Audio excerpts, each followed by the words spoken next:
Thank you. I'm even going to put the timer on, so I'll stick to time. So consumer trends, and particularly in Jurlique. So my name is Cherie. I'm the Tourism and Farm Manager, and talking of my hat, my original hat is Farm Manager. I was appointed Tourism and Farm Manager about 18 months ago, and that's a great achievement personally for me, just because I've been working so hard behind the scenes on tourism for so long, and the business is a skincare company, growing herbs and then turning it into skincare, not tourism. So it's been a real challenge for me to get the business to be focused on the story, and the story is from the paddocks. So just to give you an understanding of the business, it was started by Jurgen and Ulrika Klein. They moved to South Australia in the Adelaide Hills, and I'll show you a map on that in a moment. And it's a combination of their first names that give you the name Jurlique. Jurgen is a biochemist and a naturopath, and Ulrika is a horticulturalist and a botanist. And so married in the 70s, had 4 children and moved to South Australia in 1983 and launched the business in 85. They were all about natural skincare, tinctures and tonics, using healing herbs that have been used for thousands of years, and they saw the future of skincare was nature. Now, you got to remember, this is 1985. Now, I was 5, but what I do remember from that era, and particularly even into the 90s, we're drinking, scotch in our meetings and smoking at our desks. What is the biggest thing that was being sold in the 80s? I don't know, I think it might have been hairspray. So it's just a completely different era to what we are today. Natural skincare is such a big thing and we all talk about it, but this was started 41 years ago next month.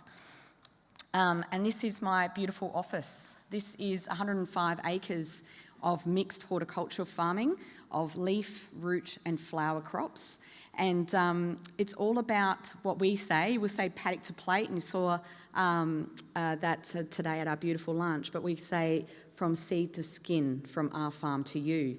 And when you follow us on Jurlique, on our Instagram, and please do, you might not necessarily see some of those paddock stories, and that's where I fell in love with tourism, managing a team that were harvesting all these beautiful botanicals, and then the customer just bought a skincare product or maybe just a hand cream and might not realise what actually our skincare is. So like I said, 105 acres, over 40 different healing herbs, and over 100 natural skincare products, which is pretty cool. Now, just to give you a sense of what we grow everything from calendula to help soothe the skin. It's also a great skin healer. We've got the Jurlique rose on our farm. It only grows on our farm, nowhere else in the world. But did you know that Jurlique, well, rose petals in general, actually help to soften and hydrate the skin? So rose petals in our products are not only in our rose hand cream, they're in our lavender hand cream because of that softening property. Lavender is fantastic at calming the skin. Yarrow, I see grow everywhere through Scotland on the roadside. It's actually an astringent and it's in our cleansing range. Spilanthe is a Brazilian crop we grow in a hothouse. It helps with skin firming. And then marshmallow root, one of my favourite root crops, is also called Althea officinalis. It's so old it was found in the stomach linings of Neanderthals. It's really high in fibre. It actually is a great tincture to help clean out your mucus, but it's also lined with mucilage, the root crop, and that actually helps hydrate the skin. We harvest it all by hand, and then we dry it on drying racks. From there, we extract it. This is what we termed the biointrinsic method. We did not invent it. It's also called the Spadrick system, to tear apart and pull back together in liquid form. First, we do a steam distillant where we steam all the herbs and collect the essential oils. We put that aside. Then we percolate it, basically make a big cup of tea, getting all the nutrients. Then we get all that wet material, dry it again, set it on fire, turn it into ash, and that's where all the last bits of the plants are, the trace elements. You might call that the minerals and the salts. Mix that with water, heat it up to 80 degrees, filter it, combine it, put it into skincare. Sounds pretty simple, doesn't it? But it's actually quite a lot that goes onto it. Now, I do apologise, I'm going into the brand, but just to give you a sense for who we are, because that will then talk to the tourism experiences. Our skincare ranges and our core ranges. The Rare Rose range, we've been selling it since 2019, but why is it called Rare? Because we're the only ones that grow the rose. You can only experience that at the Jurlique farm. Guess what we do? We do tourism, where you can actually smell it. What happens when the customer smells that rose? What's the first thing they say? Wow, I'd love a little bit of that skincare. And that's how you get your customers to fall in love with your products. Calendula, great for sensitive skin. And we've got some beautiful herbaceous herbs that are helping revitalise the skin and the herbal recovery. And Nutridefine is that skin firming, and I showed you one of those plants earlier, which was Spilanthes.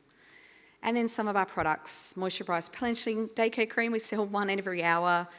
The hydrating mist is fantastic to hydrate the skin. And again, the Jurlique Rose hand cream, we sell one every 5 minutes. So we actually are a global business. Yeah. Okay. So we export into over 27 countries, and you'll see our little farm in South Australia just down the bottom there. So how do we get those stories out? And it is really difficult. It's a saturated market, but we do have a farm that you can visit, and I think there's something really powerful in telling those real, true, authentic stories. All right, now let's get into the tourism. So when I started in 2014, we were very much a closed working farm. I was lucky enough to inherit a small farm shop, so we did do a little bit of tourism. It was Wednesday, Thursday, Friday from 10 to 11:30, and that was it.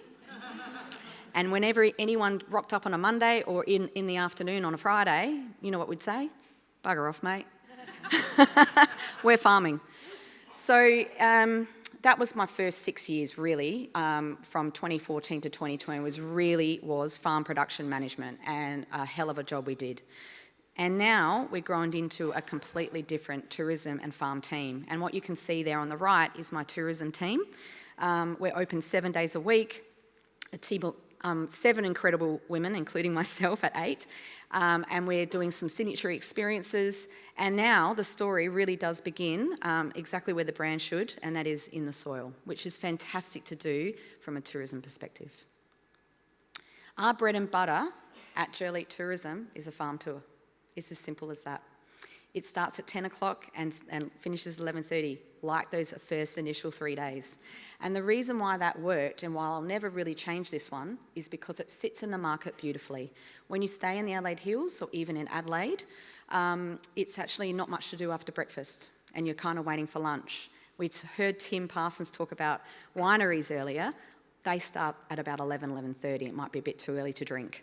And we are seeing a big movement as well in Australia of not drinking as much too, by the way. So this 10 o'clock tour gets people out of the hotels, out of getting their breakfast, and gets them outside, which is fantastic. $40 per person. Children are free. So it's quite affordable for our interest, for our area. And then you'll see the growth that we've been able to do. So 2014, we had 233 people. Geez, they were annoying that year. But you can see that it just started to naturally grow. And that was up to 2019, we were 3 days a week. Then I started dabbling at 5 days. I pulled someone out of the field to do the tours with me, and it was run by the two of us. And then 2020 happened, as we all know. Now, in May, we actually locked down in April. And as a business, we were really suffering. Our e-commerce was terrible. And we were all farm face-to-face customer base. You go in, you create a relationship with your beauty experts, and you buy the product, but you couldn't really buy it online. Sounds crazy, but that's what it was like back then. It's just crazy how much we've changed. So we opened up in tourism, but we sacked our farm tour guide.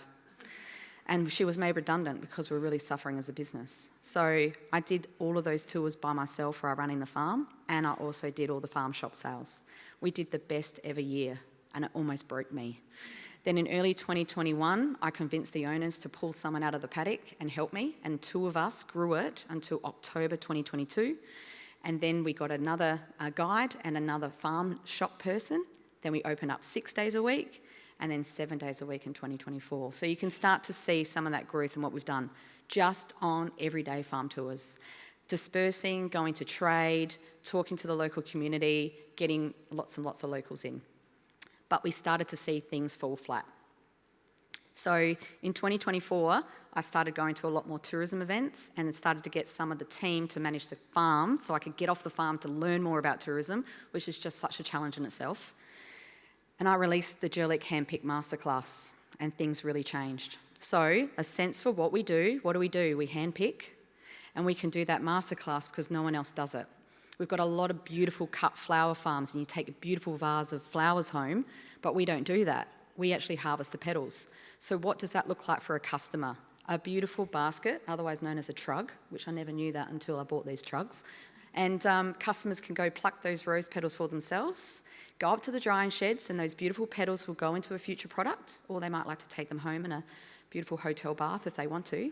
And then they go into our store, and it's up to 8 people only do a masterclass of an aromatherapy blend to take home. That's a $99 offering. And things started to really take off. On top of that was Chinese tourism. Jurlique is quite famous in China, and they want something they can only get from our farm store that they can't get back home. The clicker has stopped working. Help. Okay, thank you. So I also released the same year the private immersion tour. This is a $189 offering where customers will get a tote bag that they can only get from our farm store, a hand fan, and a farm hat. It sounds a bit naff. We're not big enough to make our own product in the farm store, but we could do some merchandise. So this one here, whilst it's just dabbling along, just kind of sits in that market that we saw a gap in. And then we grew by 2,000 that year from those 2 different experiences. So just by thinking a bit out of the square and really leaning into who we are as a business and creating something that only we can do, customers saw that and really wanted to do it. We also started to see repeat customers and someone that's just done a farm tour that wanted to do the handpick masterclass. So now we're starting to see repeat customers as well. So what does that split look like? Just explaining what these colours mean. So green is just farm tour and product sales, and then blue is when we open up the farm store to drop-ins. And you can start seeing the farm tour started getting flat. So what that price point is tourism and product sales attached to tourism, and just the blue is just someone dropping in and buying something in the store. And you can see the green wasn't growing, and then I wanted to do the hand-picked on top. This is the breakdown of what I saw in 2025. Over 4,000 visitors just dropping to the store and product spend. Participation of a farm tour and they're not spending as much. A smaller group of people coming in to do hand-picked but doing it at a higher price point and spending up to 80% more in the store. And then the private immersion is up to 200%. So just to break down what that looks like and keeping to time, farm tours at $40.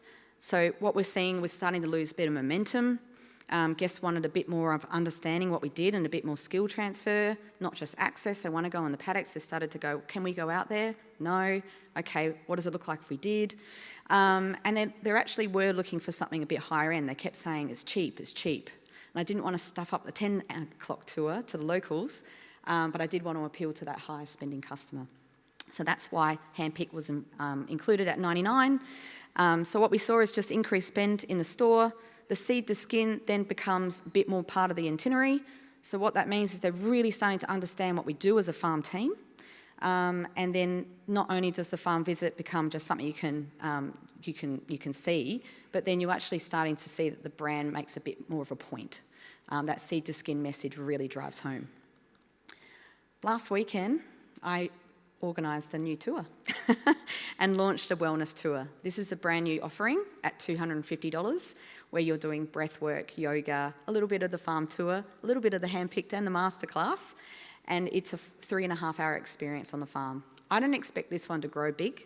This is about appealing to our brand business and doing those Instagram moments that are appealing to our business, but also to slow down and unwind and really lean into who we are as a business using our products, but also our farm to do that. And then later this year, I'm launching a new signature experience, using our herbs we use for our farm, but then creating a tea canister of beautiful herbs that you blend and take home with a tea infuser. This is going to be priced at $129, and just putting down what we saw pick up in the handpick masterclass, I can still see this really driving home. Handpick masterclass is for 8 people. I'm increasing this to 24. Literally started pulling down walls this week, so I can't wait to see the mess when I come back. And so what I can see going, so we'll be a bit flat this year, but with the growth and what I'm doing, I can see us really taking off, and I can see that the signature experience will probably cannibalise somewhat of the handpick masterclass, but it really is speaking to who we are as a business. Hopefully I've highlighted a little bit of the Jurlique tour, but also the Jurlique brand, and just how we can lean into who we are as businesses and think about who your business is, who your farm is. When you really lean in and be authentic, people can smell it. And if you're not, they can smell that too. So why not? That was a terrible way of putting it. But especially with Jurlique products. But when you do lean into who you are, you really drive home that customer spend, and people can really feel the authentic story come through. This is my office. How lucky am I? And my contact details are there. So anyway, that's my presentation, and yeah.